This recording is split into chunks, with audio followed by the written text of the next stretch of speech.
3 weeks after he kicked her out, she discovered she was pregnant. Now the millionaire begs to come back. Get out. You think I can't replace you? There are 100 women who would kill to be Mrs. Whitmore. Grant's voice echoed across the penthouse lobby, bouncing off marble floors and crystal chandeliers. Have you ever faced someone who hurt you deeply but still had power over your heart? Hi viewers, kindly tell us where you're watching from and what time it is. Warm welcome to the family. Enjoy the story. The security guard flinched as Grant Whitmore threw his wife's suitcase into the snow. But it was the silence, her absolute refusal to beg, that would haunt the Chicago skyline long after she disappeared into the January night. Get out. You think I can't replace you? There are 100 women who would kill to be Mrs. Whitmore. Grant's voice echoed across the penthouse lobby, bouncing off marble floors and crystal chandeliers. Leah stood perfectly still, her camel hair coat clutched around her body, dark hair falling across her face. She didn't cry, didn't plead, didn't make a scene, and somehow that made it worse. The doorman stared at his shoes. The night concierge suddenly found paperwork requiring immediate attention. No one wanted to witness the implosion of Chicago's power couple, especially when it revealed the ugly truth beneath the perfect facade. Sir, perhaps, the security guard started. Perhaps nothing, Grant snapped, his 6'2" frame towering in custom Italian wool. My name is on the deed. My money pays for everything she has. My decision who stays and who goes. Chicago's winter wind cut through her cashmere coat, the one he bought her last Christmas. As doormen averted their eyes, the gold lights of their high-rise reflecting in fresh tears she refused to let fall. Leah finally spoke, her voice steady despite the 15-degree night. Keep the clothes. Keep the jewelry. Keep it all, Grant. She picked up the suitcase he'd thrown. You've shown everyone exactly who you are tonight. Something flickered across his face. Doubt, perhaps, before hardening back into cold fury. You'll be back, he called after her retreating figure. Where exactly do you think you'll go? Who are you without me? The Blacktown car she called pulled to the curb. The driver, not one of Grant's, loaded her single suitcase as she climbed in without looking back. Grant watched until the taillights disappeared, then turned to the small audience of building staff. Back to work. Nothing to see. He strode to the private elevator, confident in his power, his position, his rightness. But 3 weeks later, as Grant closed another multi-million-dollar deal with champagne and hollow laughter, Leah collapsed on her rented apartment floor, and the pregnancy test in her trembling hand revealed the complication neither of them had planned for. 2 pink lines, clear as the Chicago skyline on a winter day. Oh God, she whispered to the empty room. Her hand moved instinctively to her still flat stomach. Their last night together, angry, passionate, a desperate attempt to bridge what was already breaking, had created something neither had anticipated. A child who would forever connect her to the man who had thrown her away. Have you ever watched something crumble that took years to build? That moment when respect dies, but love hasn't caught up yet? Tell me in the comments if you've ever had to walk away from something that once felt like everything. The doctor's confirmation felt like both a miracle and a sentence. Pregnant at 35 with the child of a man who had thrown her away like last season's suit. About 6 weeks along, Mrs. Whitmore, Dr. Patel said, her kind eyes missing nothing. Everything looks healthy so far. Ms. Parker, Leah corrected automatically. I've gone back to my maiden name. The clinic's walls, institutional blue and unforgiving, seemed to close in as the doctor confirmed what the 3 home tests had already told her. Approximately 6 weeks along. 6 weeks, when they were still sleeping in the same bed, when his touch still felt like home. I see. Dr. Patel made a note on her tablet. Will the father be involved? Would he? The man who had built skyscrapers across 3 states, but couldn't construct a marriage that lasted. The man whose temper matched his ambition, towering, relentless, consuming everything in its path? I don't know yet, Leah answered honestly. Back in her apartment, a 1-bedroom walk-up that cost a quarter of what their housekeeper had earned. Leah stared out the window at a view of brick and fire escapes instead of Lake Michigan. Her teacher's salary wouldn't stretch far, even with careful budgeting. A baby changed everything. Her phone rang. Anita, her oldest friend, the one who'd driven for Detroit when everything fell apart. So, Anita's voice demanded without preamble. Positive. 6 weeks. Silence then. Are you telling him? Leah pressed her forehead against the cool window glass. I don't know. Girl, that man threw you out in a Chicago winter. After 4 years of marriage, he tossed you like yesterday's trash. You don't owe him a damn thing. But it wasn't about owing. It was about a child who deserved to know both parents, assuming Grant could be the father this baby needed, not just the DNA donor. I need time to think, Leah said. After hanging up, she made tea, a small ritual from her pre-Grant life, when choosing chamomile over Earl Grey was the biggest decision of her evening. Her hand brushed her belly, still flat beneath her sweater. We'll figure this out, she promised the life growing inside her. Her phone buzzed with his name, the first contact in 23 days. Grant's message was brief. We need to talk. I made a mistake. The mug slipped from her fingers, shattering against the linoleum. Not now. Not when everything had gotten infinitely more complicated. As she placed a protective hand over her stomach, Leah realized she now held a secret that would change everything about their power dynamic. For once, Grant Whitmore wasn't in control. She typed a reply carefully. Yes, we do. The 3 dots appeared, disappeared, appeared again. Finally, tomorrow, 7 p.m., I'll come to you. Leah closed her eyes, remembering the last time she'd seen him. Face contorted with anger, pointing to the door, making sure everyone witnessed her humiliation. Now he wanted to talk, and she had news that would change both their lives forever. What would you do if the most life-changing news came at your most vulnerable moment? Would you run, fight, or find strength you never knew you had? Drop a red heart if you believe we're strongest when we have no choice but to be. While Leah had been quietly rebuilding her life, Grant's empire had begun showing hairline fractures, deals falling through, partners questioning his judgment, and an emptiness in his penthouse that echoed with his mistakes. What do you mean Reynolds pulled out? Grant demanded.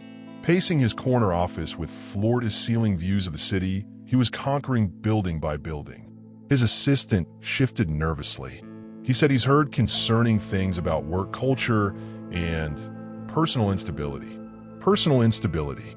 Corporate speak for throwing your wife out in public view.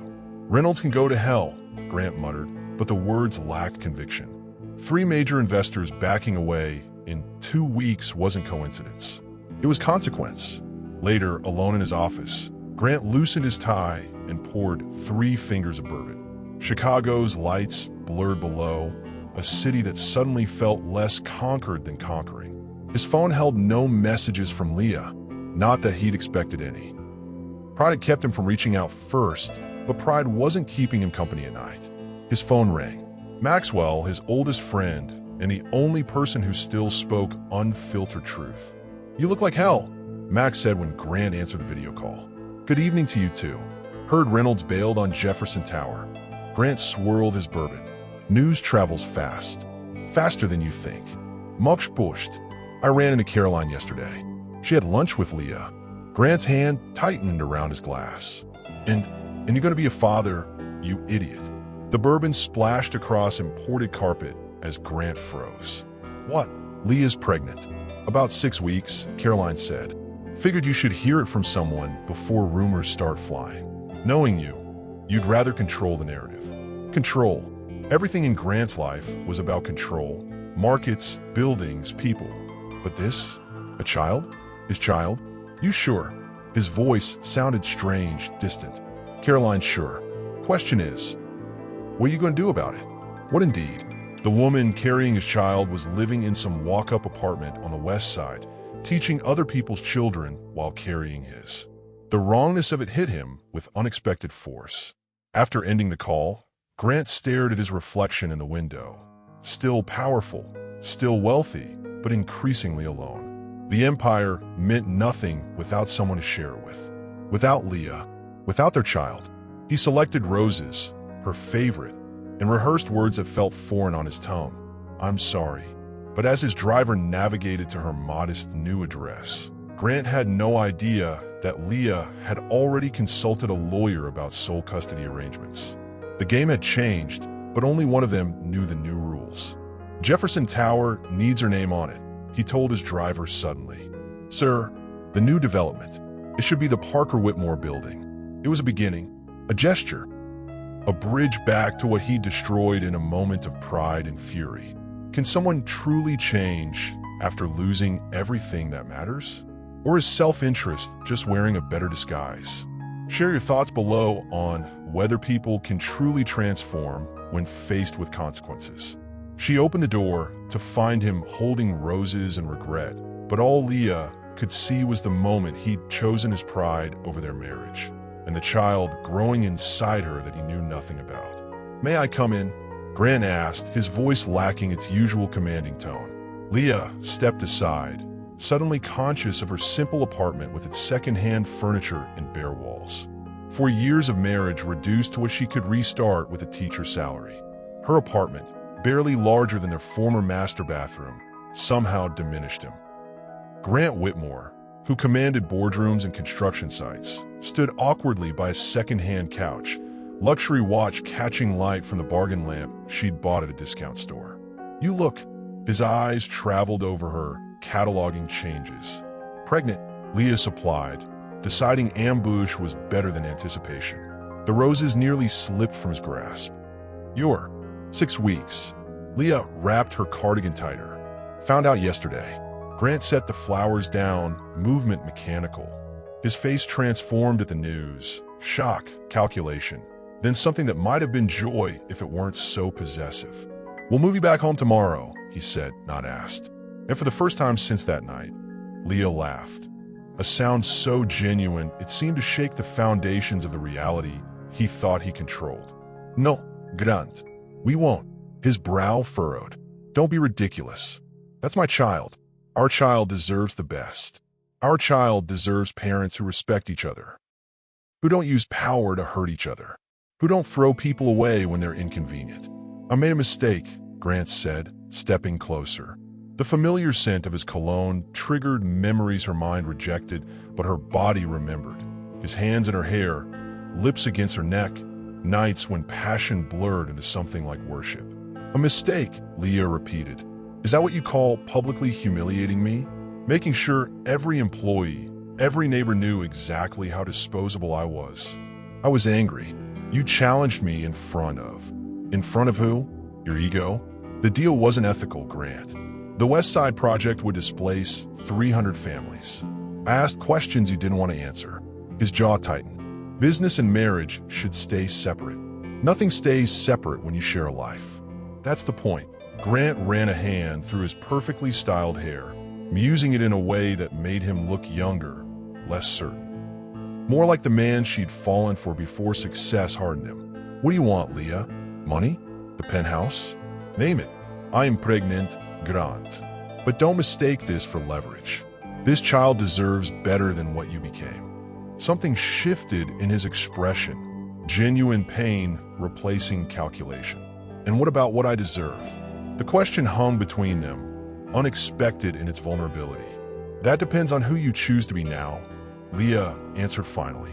The man who builds empires by crushing whatever's in his way, or someone our child can look up to. Their eyes locked across her small living room. The physical pull between them still magnetic despite everything. His gaze dropped to her still flat stomach, wonder mixing with possessiveness. I want to be involved. Every appointment, every decision. Then we need ground rules, legal ones. Grant's face hardened. You're threatening me with lawyers? I'm protecting our child from power games. Leah's hand moved protectively to her belly. My lawyer will contact yours tomorrow. As Grant turned to leave, he paused at the door. I'm not the villain you think I am, Leah. Prove it, she whispered after the door closed behind him. Have you ever faced someone who hurt you deeply but still had power over your heart? That moment when anger and attraction create the most dangerous chemistry? Tell me about a time you had to choose between your heart and your self-respect. The lawyer's office felt neutral and cold, appropriate for negotiations between two people who once shared everything but now parceled out their future in visitation rights and support payments. My client proposes full financial support and shared custody once the child is born, Grant's attorney stated, sliding documents across the polished conference table. The conference table stretched between them like a no man's land, legal pads and water glasses the only shared territory. Outside, Chicago's business district hummed with ambition, a world Grant understood. This new battlefield of emotions and compromise was unfamiliar terrain. Leah's lawyer, a sharp-eyed woman Grant's firm had once tried to hire, tapped her pen against the papers. Ms. Parker's primary concern is stability and consistency. Mr. Whitmore's volatile temperament raises concerns. Grant stiffened. I've never been violent. Emotional volatility impacts children too, Leah's lawyer countered. Throwing their mother out in winter doesn't suggest measured judgment. Leah watched Grant's jaw tighten, the muscle twitching beneath perfectly shaved skin. For years of marriage had taught her his tells. The slight flare of nostrils, the controlled breathing when anger threatened to overtake calculation. Perhaps, Grant's lawyer interjected smoothly, we should discuss Mr. Whitmore's proposed financial arrangement. The trust fund alone would ensure. This isn't about money, Leah interrupted, surprising everyone including herself. This is about our child having two parents who can actually be in the same room without attorneys. Grant's eyes met hers, really met them, for the first time since she'd opened her apartment door to roses and revelations. What exactly are you suggesting? He asked, ignoring his lawyer's warning glance. Counseling, co-parenting classes, proof that you can put someone else's needs before your own. Leah kept her voice steady despite her racing heart. Before we draw up permanent arrangements. A probationary period, her lawyer clarified. A reconciliation period, Leah corrected. Not moving back in, but dating, counseling, rebuilding trust. Seeing if there's anything worth salvaging besides shared DNA. Grant nearly laughed until he saw Leah's expression. She was actually considering it. But her conditions would require something he'd never given anyone. Complete transparency about who he really was. And if I agree, then we try, really try, for 3 months. After that, we reassess. The attorneys exchanged glances, clearly displeased with their clients taking control of negotiations. We should discuss this privately, Grant's lawyer began. No, Grant's voice cut through the corporate diplomacy. I accept Leah's terms. Mr. Whitmore, I strongly advise. Your advice is noted. Draw up the temporary agreement. Grant's focus remained on Leah, whose heartbeat had become a drumming in her ears. Dinner tomorrow? To discuss details. Dante's, she suggested, the restaurant where he'd proposed 4 years earlier. Neutral territory loaded with history. 7 o'clock. Their lawyers continued discussing technicalities, but Leah barely heard. She just opened a door she'd convinced herself was permanently closed. The question now was whether Grant would walk through it, or kick it down like everything else in his path. What would you fight hardest for if everything was on the line? Your pride? Your future? Your chance to make things right? Comment below with what you believe is worth standing your ground for. They sat across from each other at the restaurant where he'd proposed 4 years earlier. Two strangers who knew each other's bodies by heart, but had forgotten how to speak truth to one another. The lady will have the truffle risotto, Grant told the waiter automatically. Actually, Leah interjected, I'll have the grilled salmon. No wine. Grant's eyes flickered with surprise. Since when do you like salmon?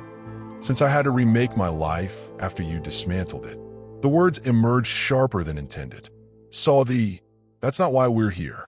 The maitre d' who had once known them as regulars pretended not to notice the distance between them now. The careful way Leah sipped water instead of wine, how Grant's hand reached halfway across the table before retreating. Territory no longer freely granted. Why are we here, Leah? Grant asked quietly. Because our child deserves parents who at least attempted to make peace. Just peace, not reconciliation. Leah studied him. The precise Windsor knot in his silk tie, the gold cufflinks she'd given him for their 3rd anniversary.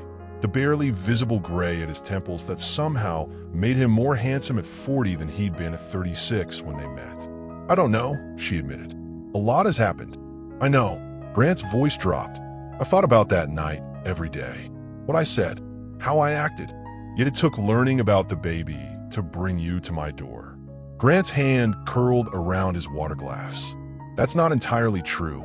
I'd already decided to find you before Max told me. Your pregnancy just accelerated my timeline." "Convenient." "Honest," he countered. "Something we promised each other once." The waiter delivered their appetizers, scallops for him, soup for her. The restaurant's soft lighting caught the planes of Grant's face, highlighting cheekbones that had grown more pronounced. Had he lost weight? The thought that he might have suffered too created unwelcome warmth in her chest. "How are you feeling?" he asked, nodding toward her stomach. "Tired. Nauseous sometimes. Normal first trimester stuff. And work? The school is treating you well. It's different from university teaching. The kids have real challenges. Housing insecurity, food insecurity. The community center program helps, but it's underfunded," Grant finished. "Most nonprofits are." Spoken like a true developer. His jaw tightened, then relaxed deliberately. "I deserve that." The admission, so unlike the Grant who never acknowledged fault, startled her. "The center needs renovations," she continued, testing this new willingness to listen. "The roof leaks. The heating system's ancient. These kids have so little stability in their lives, and even their safe space is falling apart." Something flickered in Grant's eyes. Calculation, but not the kind she distrusted. More like problem solving. "No, Leah interrupted. I didn't tell you to ask for help. I'm just explaining my world now. The one that doesn't include penthouses and private jets." Their main courses arrived, conversation pausing. When Grant's hand brushed hers, reaching for the salt, electricity sparked between them. Muscle memory of touches that once led to more. As he helped her with her coat later, his fingers grazed the nape of her neck. Familiar territory that sent electricity down her spine. "I'd like to come to the next doctor's appointment," he said, his voice lower, less practiced than his boardroom tone. The request was reasonable, expected even. So why did it feel like the most dangerous concession she could make? "Thursday, 2 o'clock, she said finally. "I'll text you the address." Is it harder to build something new or rebuild something broken? Have you ever tried to start over with someone who knew all your secrets, good and bad?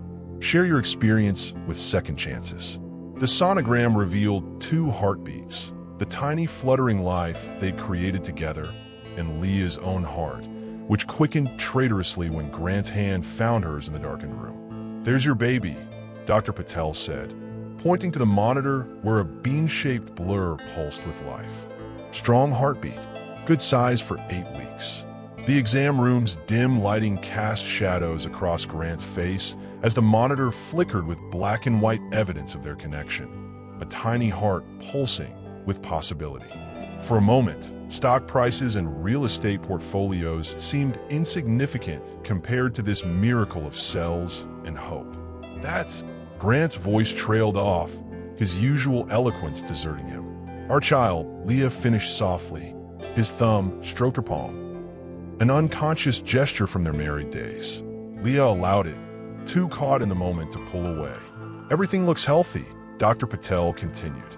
"Given your age, Ms. Parker will want to schedule genetic testing at 12 weeks, especially with Mr. Whitmore's family history." Leah frowned. "What family history?" When the doctor casually mentioned genetic testing because of your father's heart condition, Leah turned to find Grant's face drained of color. "What heart condition?" she asked, realizing there was yet another secret he'd kept buried. One that might explain more than just his health. "I'll give you 2 a moment," Dr. Patel said, clearly sensing tension as she slipped from the room. Leah sat up, pulling her hand from Grant's. 4 years of marriage, and I'm just now learning about a hereditary heart condition, something that could affect our baby. Grant's jawline hardened. "It's not confirmed hereditary. That doesn't answer my question." "Weren't you telling me? My father died of heart failure at 42. It's why I get executive physicals twice a year. Why I don't drink more than 2 glasses of anything. Why I'm careful about everything." Except your marriage, Leah couldn't help adding. Grant flinched. I never told anyone. It wasn't relevant. Wasn't relevant? Grant, we were married. We were planning children eventually. How could you keep something like this secret? The silence stretched between them, filled with the lingering echo of mechanical heartbeats. My father was a nobody, Grant finally said, voice stripped of its boardroom polish. A contractor who drank too much, worked too hard, and dropped dead on a job site in Dallas, leaving nothing but debts and a 15-year-old son. I buried that life when I buried him. The admission hung in the air, raw, unexpected, revealing cracks in the perfect narrative Grant had constructed about his rise to wealth and power. You told me your parents died in a car accident, Leah said quietly. My mother did. When I was 7, the heart failure story, it didn't fit the image. With me? Your wife? You needed an image with me? Grant looked away, focusing on the frozen image of their child. Old habits, self-protection. Our baby deserves more than half-truths and convenient omissions, Grant. I know. He met her eyes, vulnerability replacing the calculation she was accustomed to seeing. Starting now, no more secrets.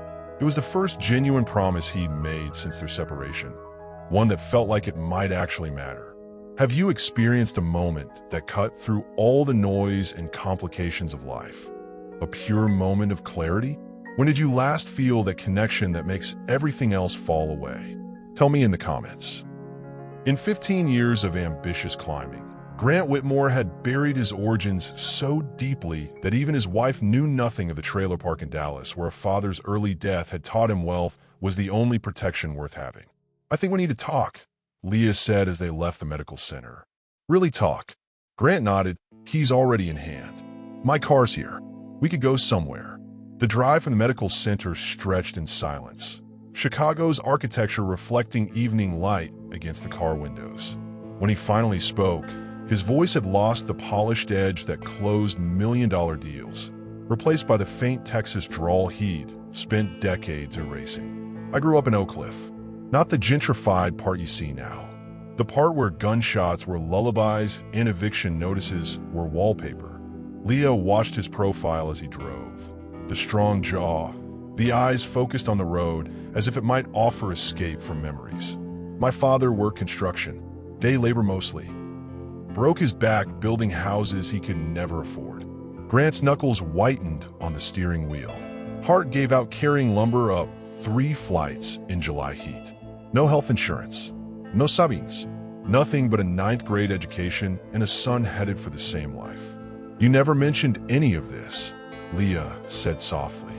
Because Grant Whitmore, Dallas trailer trash, doesn't get invited to economic summits or charity galas, doesn't close $100 million deals or marry cultured university professors. You really thought I would have cared about where you came from? Everyone cares, Leah. Everyone judges. I spent my 20s learning how to speak, dress, and move like old money so nobody would ever look at me and see that desperate kid again. They'd reached the lakefront, the water stretching endlessly ahead. Grant parked, engine idling. When we met, I was already living a complete fabrication. Changing the story felt impossible, but continuing the lie was easier? Leah challenged. Not easier, necessary. He turned to face her fully. Until the heart attack, my father was indestructible to me, then suddenly gone. I learned that security is an illusion unless you control everything. Understanding dawned across Leah's face. So that's what our marriage became. Something to control. I didn't see it that way, Grant protested, then stopped himself. No, you're right. When you questioned the West Side development, challenged me publicly, I threatened your control, Leah finished. And I reacted like my father, with anger, forced dominance. The exact thing I swore never to become. His voice dropped. Everything I built was to make sure I'd never be that vulnerable again. But I ended up alone anyway. The confession hung between them, the most honest words he'd spoken since they met. Leah reached across the console, her hand resting lightly on his shoulder in genuine comfort. Your father's story doesn't have to be yours, Grant. And it certainly doesn't have to be our child's. I don't know how to be different, he admitted. This version of me, it's kept me safe for 20 years. Safe, maybe, but happy. As they reached her apartment building, rain began falling, soft at first, then in sheets that blurred the city lights.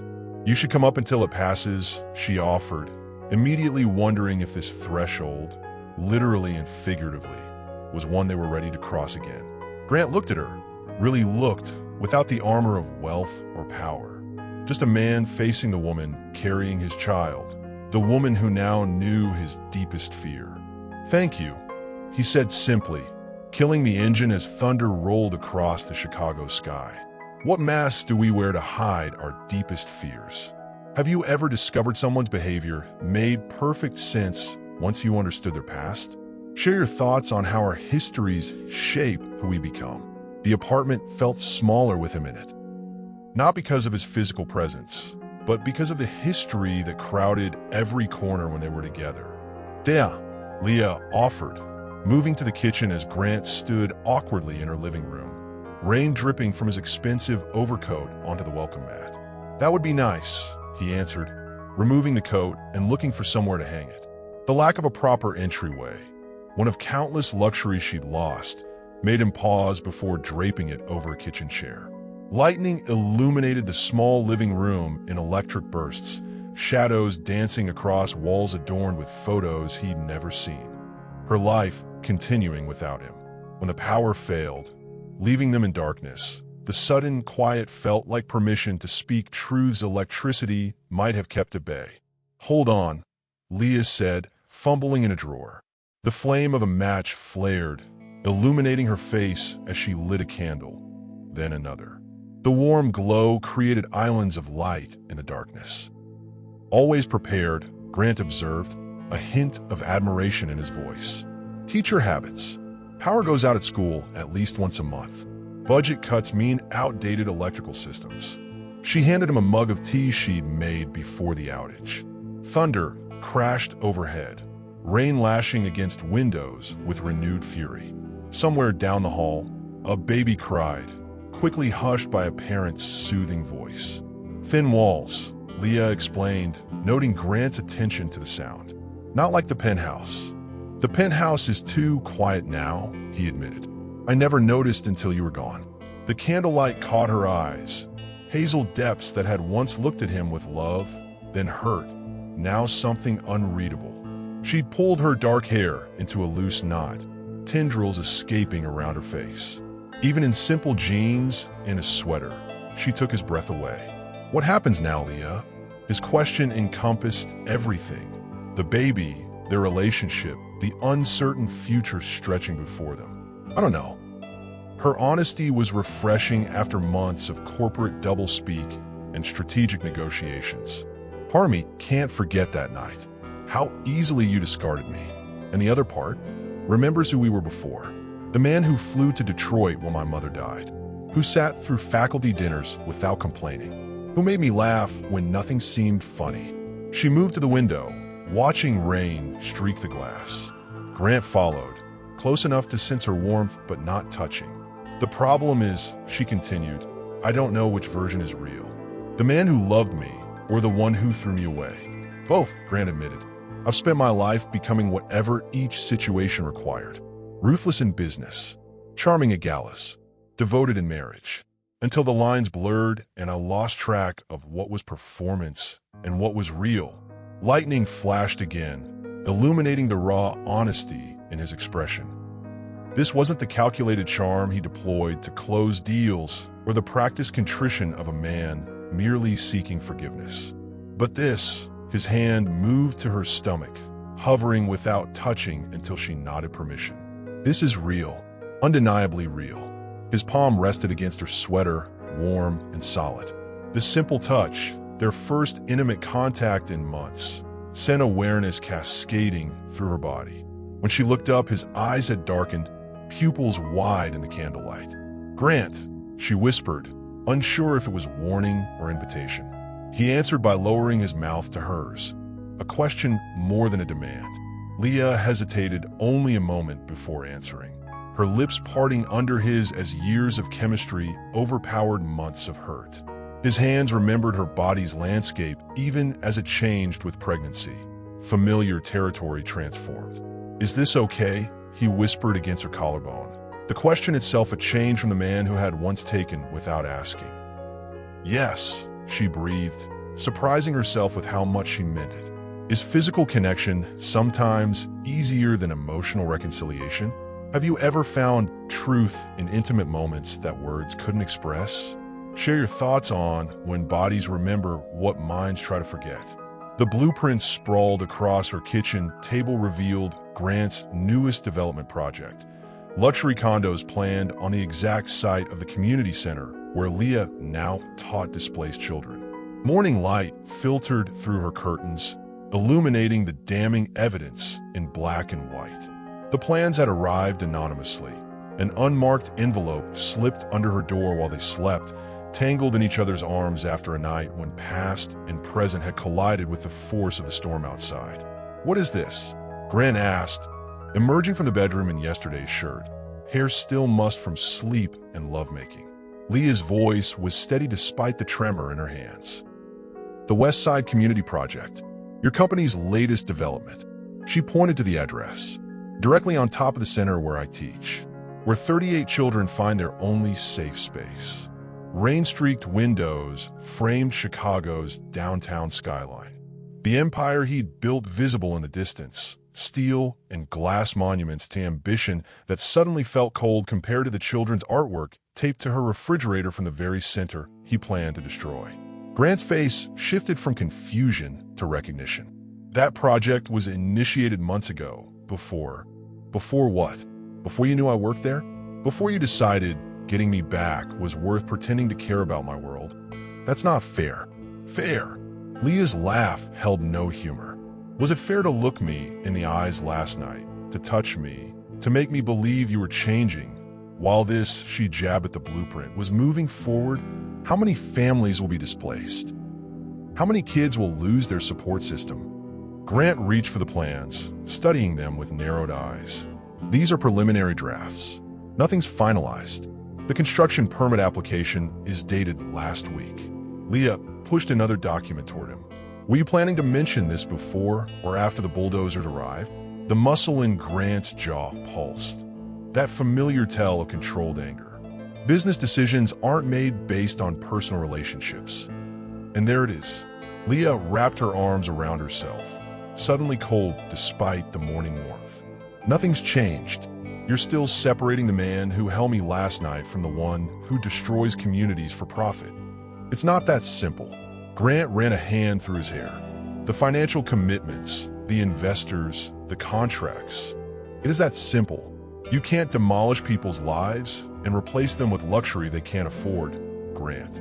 Not the communities and not mine. He stared at her. This woman carrying his child. This woman he'd begun to believe might forgive him. What exactly are you asking? I'm not asking anything. I'm telling you this is who you are. Someone who says the right words while your company does the opposite. Someone who separates emotions from actions. Someone still hiding behind wealth and power instead of facing difficult choices. The silence stretched between them, broken only by the distant sounds of the city awakening. "I think you should leave," Leah finally said, voice soft but firm. Grant gathered his coat, face unreadable. At the door, he paused, turning back to her with an expression she couldn't interpret. "This isn't over. It is for now." As she asked him to leave, Grant paused at the door. "I'll cancel the project," he said simply. The words hung between them. Either the most expensive apology in Chicago real estate history or just another manipulation. Which one would depend on what happened next. Have you ever been torn between what feels good and what is right? Between your heart and your principles? Tell me about a time when the hardest choice was between two things you genuinely wanted. The business section headlines stunned Chicago's real estate world. Whitmore abandons profitable West Side development, donates land for community use. But it was the handwritten note delivered with a newspaper that made Leah's hands tremble. 3 days had passed since she discovered the blueprints and sent Grant away.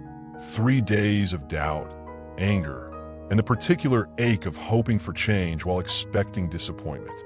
The note was brief, written in Grant's precise hand on his personal stationery. Words mean nothing without action. The community center land now belongs to a nonprofit trust. I hope this shows I'm listening. Doctor's appointment Thursday. Leah sat heavily on her couch. Newspaper spread before her. The article detailed how Whitmore Developments had not only canceled the luxury complex, but had transferred ownership of the 3-acre parcel to a community trust, with funds allocated for renovation of the existing center. Her phone rang. Anita, her voice charged with disbelief. "Did you see what your ex just did? It's all over the news." "I saw," Leah confirmed, still processing. "Girl, that property was worth millions. The investors must be losing their minds." They were, according to the article. Grant's decision had sent Whitmore Development stock tumbling and prompted an emergency board meeting. The man who had built his identity on financial conquest had just sacrificed a fortune to prove a point, to prove himself to her. "Are you going to call him?" Anita pressed. "I don't know," but she did know. That evening, she texted him, "Prenatal class tomorrow, 7 p.m. if you're still interested." His reply came immediately, "I'll be there." The prenatal class instructor raised eyebrows at their tentative body language. Most couples arrived either loving or fighting, rarely in this careful neutral territory where Grant and Leah positioned their yoga mats with precise distance between them, close enough to whisper but not to touch accidentally. "Today we're focusing on supportive positions for early labor," the instructor announced, demonstrating with her assistant. "Partners, your job is to be the pregnant mother's physical anchor."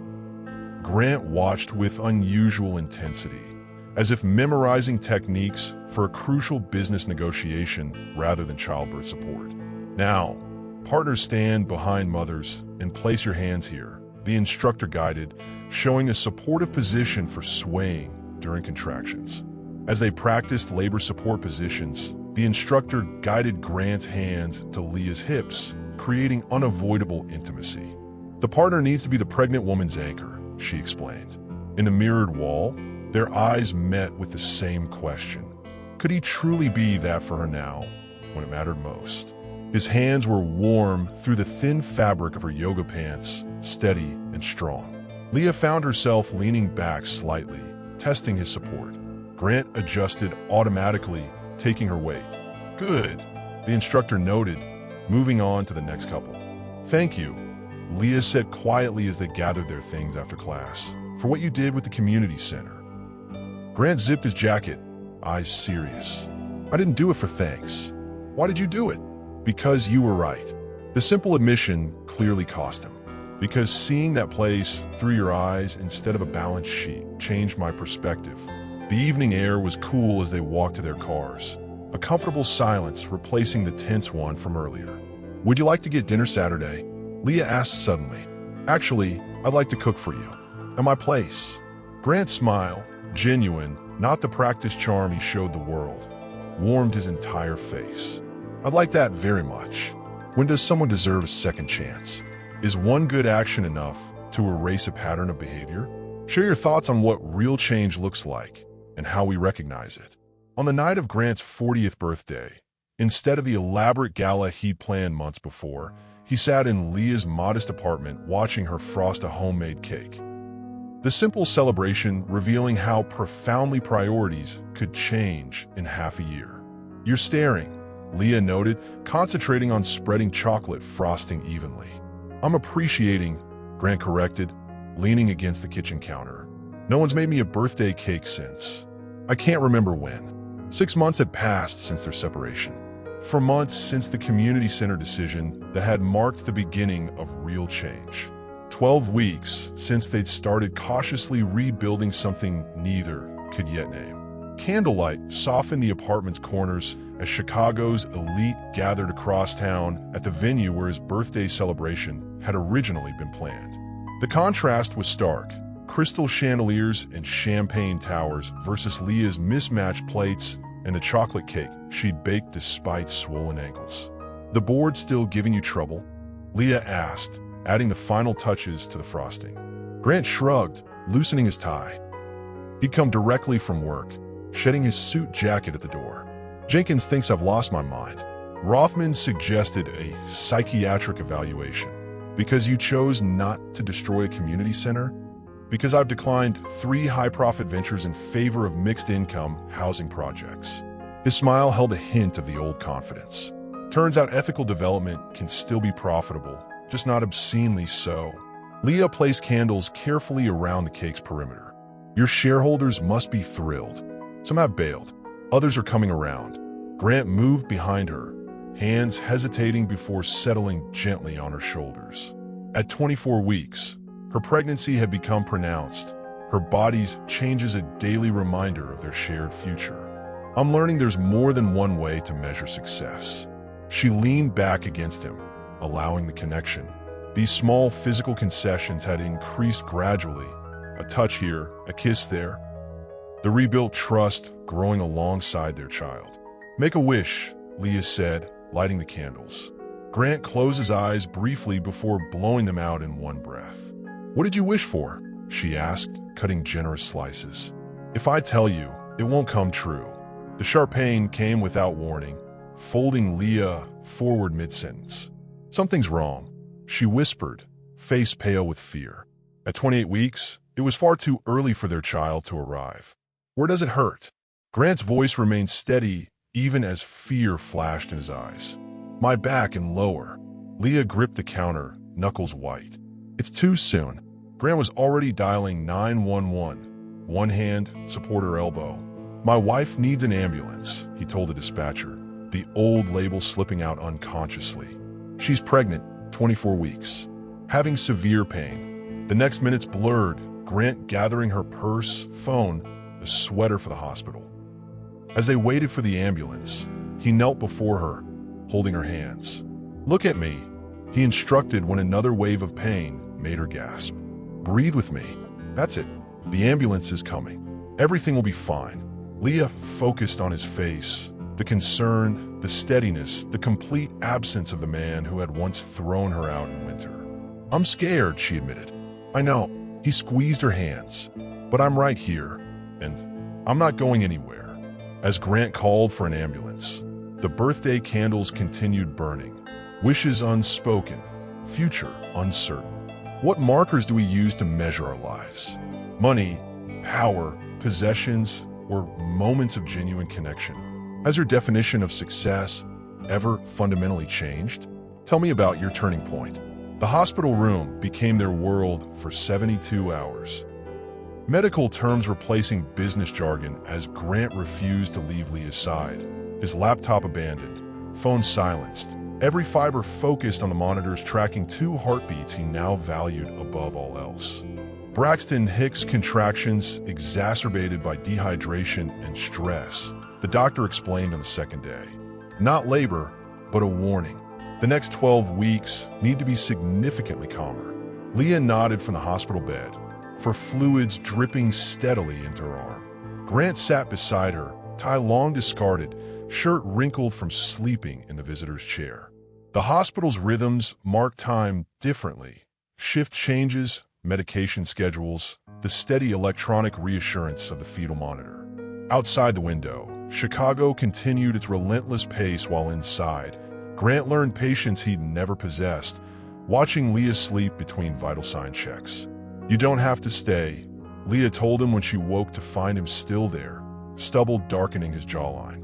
Your company is being handled. Grant poured water from the plastic pitcher, helping her sit up.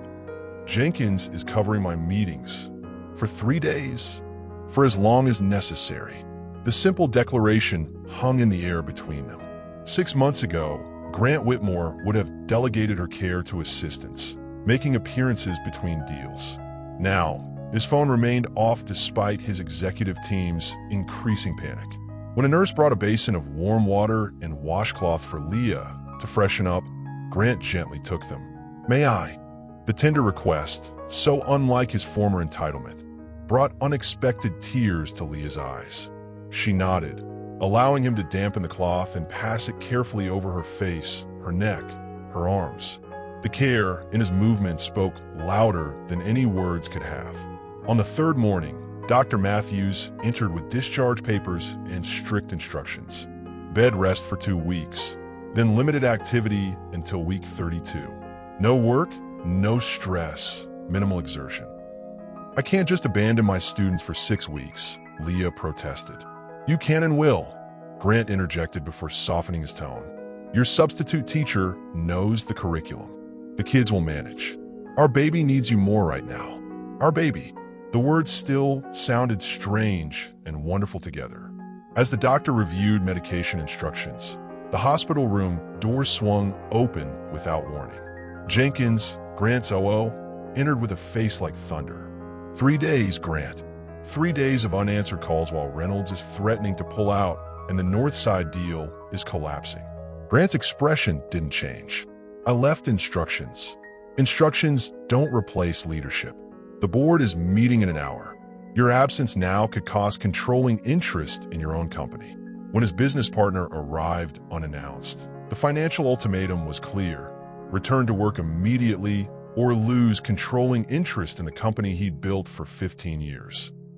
As the man left, Leah's hand tightened around Grant's. I heard everything, she said quietly. You need to go. What she couldn't know was that Grant had already made his decision, and it would shock everyone who thought they knew what drove Grant Whitmore. No, he said simply, returning to her bedside. I don't. Have you experienced a crisis that instantly clarified what truly matters? When life forces us to distinguish between what we want and what we need, what lessons emerge? Share your moment of clarity. The business papers called it the $200 million decision.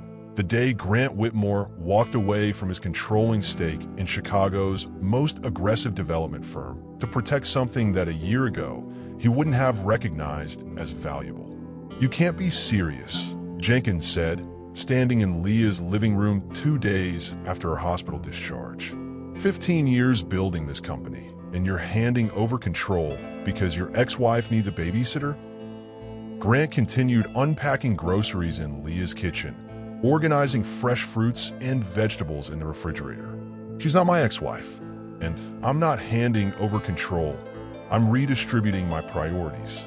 To the board, it looks like abandonment. To me, it looks like evolution. Grant closed the refrigerator, turning to face his longtime colleague. The company will survive with me working remotely. If the board can't accept that for the next 3 months, they can buy my shares at market value. Jenkins shook his head in disbelief. The Grant Whitmore I know would never. That's exactly the point, Grant interrupted. The Grant Whitmore you knew put profit above everything. That man threw his pregnant wife out in winter. That man nearly lost what actually matters. After Jenkins left, Grant brought tea to Leah, who was propped up on the couch with pillows supporting her back. The doctor's orders were clear. Limited movement, no stress, constant hydration. You shouldn't sacrifice your company for me, she said, accepting the mug. I can manage. I'm not sacrificing anything worth keeping. Grant sat beside her, and I'm not doing it just for you. I'm doing it for myself too. The weeks that followed rewrote everything Grant had believed about worth and value. He assembled the crib with department store tools instead of calling his usual contractor. Cursing instructions, knuckles scraped, sweat dampening his formerly tailored shirt, now replaced with a basic tee. From her mandatory position on the couch, Leah watched wealth's protective layers fall away, revealing the man who had always existed beneath the ambition. He attended board meetings via video conference, negotiated deals from her kitchen table, and gradually transferred day-to-day operations to trusted lieutenants. Some investors fled. Others, surprisingly, approved of the company's new direction towards sustainable, community-focused development. The evenings brought a different kind of intimacy, one built on conversation rather than passion.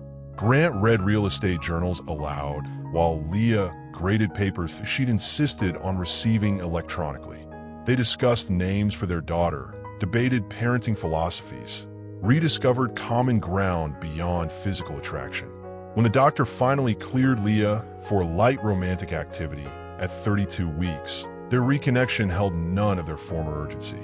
The doctor's restrictions meant creativity replaced their former passion. His lips tracing patterns across her shoulders, her fingers tangled in his hair, connection found in whispered words and careful touch rather than urgency. I never knew it could be like this, he admitted, meaning far more than the physical. The call came at dawn, a former business associate with an offer that could restore everything Grant had surrendered, but on one condition: immediate relocation to New York. As Leah slept beside him, one hand protectively curved over her stomach, Grant faced the final test of who he had become versus who he had been. The New York firm offered everything his old self had wanted: prestige, power, an empire rebuilt with someone else's money. But it would mean leaving Chicago, leaving the community connections he'd begun building, leaving Leah to navigate the final weeks of pregnancy alone. The decision, when it came, required no deliberation at all. What would you give up for love if truly tested? Material wealth? Professional identity? Pride? Share what you believe is the ultimate demonstration that someone has truly changed for the better. The delivery room's controlled chaos faded to background noise as their daughter entered the world crying. Healthy, perfect, and blissfully unaware that her very existence had dismantled and rebuilt an empire of steel, glass, and transformed values. "She's beautiful," Grant whispered, holding their daughter with a reverence that transformed his face. The boardroom confidence gave way to wonder as tiny fingers wrapped around his thumb. Olivia. Leah confirmed the name they'd chosen together. Olivia Grace Whitmore. Summer sunshine spilled through hospital windows, so different from the winter night when their journey began. Their daughter's tiny fingers wrapped around Grant's thumb with surprising strength, a perfect metaphor for how something so small could anchor a man once defined by towering buildings and bottom lines. The nurse took measurements and footprints before leaving the new family alone. Grant carefully placed Olivia in Leah's arms, then sat on the edge of the bed, one arm around them both. "Thank you," he said simply. "For what?" "For not giving up on me. For giving me the chance to become someone worth keeping." The past year replayed in Leah's mind. From that frigid night of rejection to this warm summer morning of new beginnings. The journey had been neither straight nor easy, but somehow they'd arrived exactly where they needed to be. "The community center renovation breaks ground next month," Grant said, gently stroking Olivia's dark hair. The board finally approved the mixed-income housing plan for the adjacent lot. And New York offer? Declined. His smile held no regret. Some opportunities look promising until you measure them against what really matters. Later that afternoon, as Leah dozed, Grant stood by the window, cradling their daughter. The Chicago skyline stretched before him. Buildings he'd helped create, others he'd merely admired. His reflection in the glass showed a man holding a newborn, but he saw more. The frightened 15-year-old boy from Dallas who'd vowed never to be vulnerable, never to be poor, never to lose control. That boy would never have understood the man he'd become. A man who had willingly surrendered his company rather than risk his family. A man who had discovered that true security came not from controlling everything, but from caring deeply about something beyond himself. When Leah awoke, she found Grant filling out the birth certificate, his handwriting careful and deliberate. "I was thinking," he said without looking up, "about making some changes official." "What kind of changes?" He set the pen down, meeting her eyes. "Marry me. Again. Not because of Olivia, though she's reason enough. Not because of convenience or appearances, but because I want to build something that lasts longer than any skyscraper." Leah studied him. This man who had once thrown her out, who had fought to win her back, who had ultimately transformed himself from the inside out. "Are you sure? I once threw you out because I thought power meant control. Now I understand it's the courage to surrender to what matters." In the quiet hospital room, his lips brushed against her forehead, not with possession, but with reverence. "You rebuilt me," he whispered against her skin. "Stronger foundations this time," she answered, their daughter sleeping between them, the physical embodiment of what happens when pride gives way to love. 2 months later, they married in a simple ceremony at the newly renovated community center. Grant wore no tie. Leah carried wildflowers. Their daughter slept through her parents' vows in the arms of Anita, who cried despite herself. The marriage license read Grant Thomas Whitmore and Leah Michelle Parker. his true name reclaimed, her independence honored. The man who had once hidden his origins now embraced them fully, finding strength in authenticity rather than fabrication. Full circle, Leo whispered as they danced their first dance as newlyweds again. No, gran diently. New beginning. They say we don't change until the pain of staying the same becomes greater than the pain of transformation. When have you witnessed someone truly transform? Not just promising change, but living it daily? Share your experiences with redemption, earned, not just promised. If this journey from pride to redemption touched your heart, hit that like button. Subscribe for more stories about transformation, second chances, and the courage to choose love over ego. Tell me in the comments which moment resonated most with you. Was it Grant's sacrifice of his company, Leah's strength in rebuilding her life, or that final recognition that true worth isn't measured in dollars, but in the people who see your value even when you don't? And remember, sometimes what looks like the end is just the painful beginning of something beautiful.